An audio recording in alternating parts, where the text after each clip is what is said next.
আপনারা কেমন আছেন? আশা করি ভালো আছেন। এখন আপাতত আমি ভালোই রয়েছি। কয়েকটা দিন ধরে তো আপনাদের সাথে সেরকমভাবে ব্লগ শেয়ার করতে পারছিলাম না।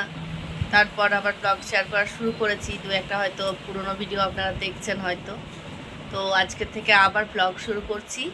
আজকে স্যাটারডে হয়ে গেছে। আর আজকে মানে কালকে আমার 8 দিন হয়ে গেছে অপারেশন হওয়া, আজকে 9 দিন। তো স্টিচ কাটাও হয়ে গেছে। প্রচণ্ড যন্ত্রণাপূর্ণ একটা সময় কাটালাম। যাই হোক, আপনাদের ভালোবাসায়, আপনাদের আশীর্বাদে আজকে আমি আবার একটা সুস্থ জীবন পেয়েছি। আপনাদেরকে অসংখ্য ধন্যবাদ আমার পাশে থাকার জন্য, আপনাদের এত এত ভালোবাসা দেওয়ার জন্য। তো বন্ধুরা, এখন হয়ে গেছে 11:30, আর আজকের ব্লগটা আমি এখান থেকেই শুরু করছি। তো চলুন আজকের ব্লগটি শুরু করা যাক। তো এখন যেহেতু আমার শরীর খারাপ, শরীর এখন এতটাও ভালো হয়নি, যার কারণে এখন মেয়েই দেখছি সমস্ত কাজগুলো করছে। তো এখন টেবিলটা পরিষ্কার করে নিচ্ছে। আসল ব্যাপার, এখানে অনেক সময় আঁশ জাতীয় খাবার খাওয়া হয়, তো তার কারণে আজকে যেহেতু স্যাটারডে আমরা নিরামিষ খাই, তার কারণে টেবিলটা পরিষ্কার করে নিচ্ছে। তাহলে এখানে বসে একটু খাবার খাওয়া যাবে। আর ঘরদোর একটু নোংরা হয়ে আছে, বুঝতে পারছেন। আমি এখন অসুস্থ, সেরকমভাবে ঘরদোরগুলো গোছানো হয়নি। তবে মেয়ে যথেষ্ট বড় হয়েছে, তবে পরীক্ষা চলছে বলে সেরকমভাবে সময় দিতে পারছে না, ঘরদোরগুলো এরকম হয়ে পড়ে আছে।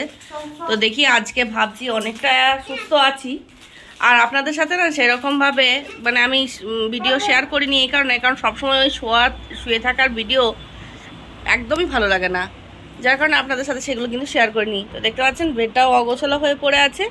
এরপর বেডটাও গুছিয়ে নেবো, ঘরদোরগুলো একটু গোছাবার চেষ্টা করব। যেগুলো হালকা, একদমই হালকা কাজের মধ্যে করতে পারবো সেই কাজগুলোই করব। বাড়ি কাজ এখন বন্ধ রয়েছে, তো দেখি কতটা কাজগুলো গুছিয়ে নিতে পারি। তো চলুন আবার ফিরে আসছি কাজগুলো সেরে। তো বাপরে, সকাল সকাল রুটি বানানো হয়ে গেছে।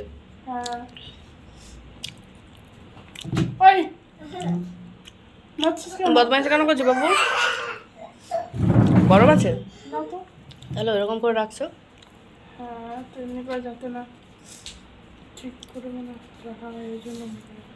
আচ্ছা, কোনায় রেখে দাও।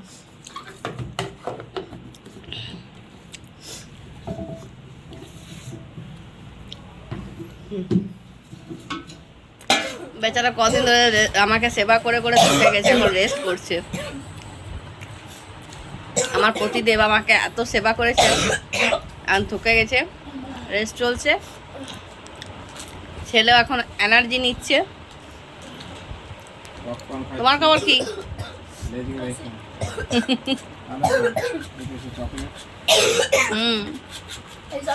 চকলেট দাও কেন? সব চকলেট আছে।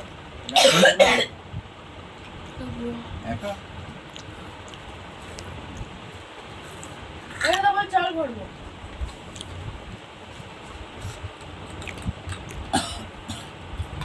কি যে আজে বাজে খেতে শিখেছে। অবশ্য এটা শুধুমাত্র ছেলের দোষ দেবো না, তোমার। কেন বলো? এই যে বাড়িতে বানিয়েছো কি? সে তো অনেক কিছু লেখা থাকবে।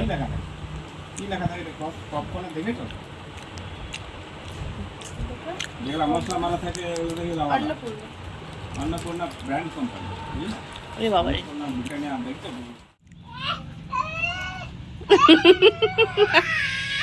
তো তুমি চাপছো না, তার কারণে তো তোমার বাপি চেপে দিয়েছে। তুমি চাপবে? চলো এসো, চাপো চাপো, এসো চাপো চাপো, বস বস। বসবেও না, কাউকে বসতেও দেবে না। বাবা বাবা বাবা বাবা বাবা বাবা বাবা বাবা বাবা, চাকাতে পা রাখো তবে তো। এ 1 2 3। বাবা বাবা বাবা বাহ বাহ, চুলগুলো সামনে থেকে উঠিয়ে দাও, মুখের সামনে থেকে চুলগুলো উঠিয়ে দাও। আগে যেতে দেবো না। দেখবি কি দেখাবি?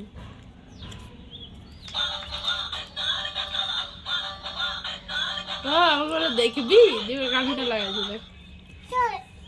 এই চালাও মানে, তার মানে আচ্ছা চালাচ্ছে চালাচ্ছে। তুমি পাটা চাকায় রাখো, তুমি চাকাতে পাটা রাখছো কেন? সায়ন তুই ওর সাথে লাগছিস বলতো? যাবো না, যাবো না তোর দিকে। দিদিভাই ভারী দুষ্টু না? যা গরম, এসেছি উপরে আর এখন ছেলে মেয়েদের চলছে মাতনি, খুনসুটি, খেলাধুলো, তো সেগুলো বসে বসে দেখছি। না একবার দেখাই গরমে কি অবস্থা, চারিদিকটা এত গরম উত্তপ্ত হয়ে আছে যে ঘরে আর টেকা গেল না। তো রোদটা যেই কমেছে চলে এলাম ছাদে, চারপাশটা আপনাদেরকে ঘুরিয়ে দেখাই। এই যে সামনে শিব মন্দিরটা, আর কিছুদিন পরে না এখানে শেড হয়ে যাবে, একটা শেড বসাবে, সেটার জন্য এখন কাজ চলছে। তো সেই ভিডিও পরে নিয়ে আসবো, যখন শেডটা বসানো হয়ে যাবে তখন একবার গিয়ে আপনাদেরকে দেখাবো যে শেডটা বসানোর পর দেখতে কেমন লাগছে। আর এই দিকটা দেখিয়ে দিই, এই হচ্ছে আমাদের মেন রোডটা। চারিদিকটা এত রৌদ্রে গরমে অবস্থা খারাপ হয়ে আছে, গাছগুলোর থেকে একটু নড়াচড়া নেই যে একটু হাওয়া পাবো, হাওয়া বাতাস কোনো মতেই কোথাও থেকেও পাচ্ছি না। নিচে ফ্যানগুলোও গরম হয়ে গেছে, যার কারণে উপরে ছুটে আসতে বাধ্য হলাম। আর দাঁড়ান দেখায়, দূরে একটা গাছে এত বেল হয়েছে, দেখুন কত বেল হয়েছে। বেলের শরবত আপনাদের কেমন লাগে?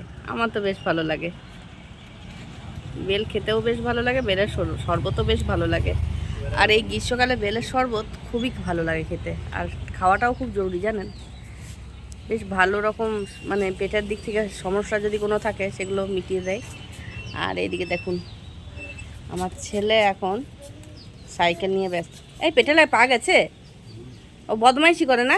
পেটেলায় পা রাখে না? হ্যাঁ বুঝেছি রে তোর কাণ্ড। এখানে একটা লাগানো হয়েছে পাথরকুচি গাছ, পাথরকুচি গাছটা বেশ বড় হচ্ছে। আর এখন প্রচুর রোদ্দুর, তো যার কারণে একদম পাতাগুলো লালচে হয়ে গেছে। একটু করে জল দিয়ে দেবে গো, এগুলো লালচে লালচে পাতাগুলো হয়ে গেছে। দেওয়া হয়? আমি উপরে উঠি না তাই জানি না। হ্যাঁ আসলে পাথরকুচি পাতাগুলো না বেশ জরুরি। আসলে পাথর যদি কারো কিডনি স্টোন হয়, এই পাথরকুচি পাতাতে কিন্তু খুব উপকারী। তার কারণেই রাখা, কারণ আমার হাজব্যান্ডের হয়েছিল, তো পাথরকুচি পাতার রস খাওয়ানোর পর কিন্তু ওর স্টোন রিমুভ হয়ে গেছে। এখানেও একটা লাগানো হয়েছে, তো এখন সবে ছোট ছোট, এগুলো বড় হতে এখন সময় লাগবে। সময় এখন 10টা হয়ে গেছে, হাজব্যান্ডের খাওয়া হয়ে গেছে, মেয়ে গেছে একটু ঠাকুর মন্দির পুজো দেওয়ার জন্য, যেহেতু আজকে স্যাটারডে। আর দাঁড়ান দেখিয়ে দিই আমার পাগলটা কি করছে। এখন কার্টুন দেখছে। কি রে, খাওয়া দাওয়া করবি? খাওয়া দাওয়া করবি? করবি না?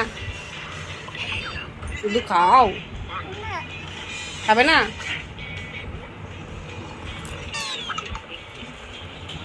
তো দুষ্টুমি শুরু হয়েছে, এখন কখন ঘুমাবে জানি না, কারণ দুপুরবেলা অনেকটা সময় ধরে ঘুমিয়েছে। তো যাই হোক, হাজব্যান্ডের খাওয়া হয়ে গেছে, মেয়ের খাওয়া দাওয়া প্রায় হয়েই গেছে বলতে গেলে। আর রাত্রে কিছু খাবে না, কারণ ও মোটামুটি 8:30-9টার মধ্যে খাওয়া দাওয়া ছেড়ে নেয়। তো এখন যাই, আমি খাবারটা খেয়ে নিয়ে গিয়ে। এ কি কাণ্ড, কি পড়েছো এগুলো? হ্যাঁ দিদি ভাই জুতি পরে নিয়েছো কেন? তুমি কি মেয়ে ছেলে? বলছে তো বন্ধুরা, আজকের মতো ব্লগটি আমি এখানেই শেষ করছি। দেখা হবে খুব শীঘ্রই আরেকটা নতুন ব্লগের সাথে। আপনারা ভালো থাকবেন, সুস্থ থাকবেন, সাবধানে থাকবেন। দেখা হবে খুব শীঘ্রই। ততক্ষণের জন্য টাটা, বাই বাই।